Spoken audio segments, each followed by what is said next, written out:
Ngayong araw, pumunta ako sa, sa acupuncture ba yun?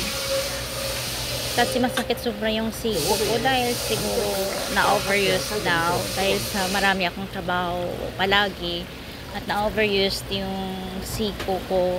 Yung dalawa, ang bone doon, parang nagdikit. Kaya masakit siya. Minsan, kailangan talaga natin mag-ingat-ingat lalo na pag may edad tayo.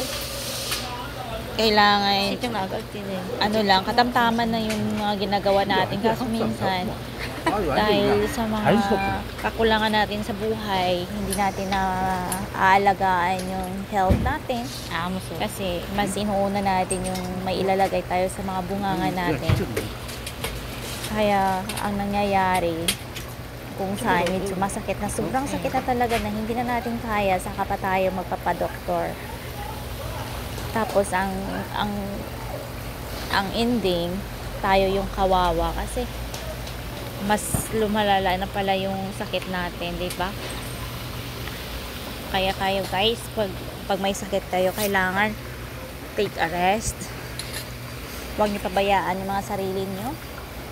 Huwag kayo matulad sa akin na magigising ng madaling araw 4 o'clock tapos uwi ng gabi 8 o'clock. Tapos hindi alam ang salitang pahinga. Ang sakit talaga din ng ano ko, ng siko.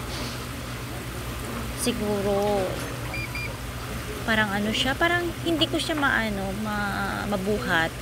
Tapos paggabi hindi ako makakatulog kasi ano siya, yung may masakit siya. Tapos hindi nakaka-circulate yung dugo.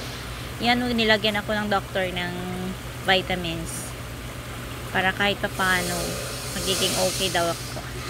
Hopefully pag next daw na balik ko is Tuesday, sana magiging okay na siya at hindi na siya masakit.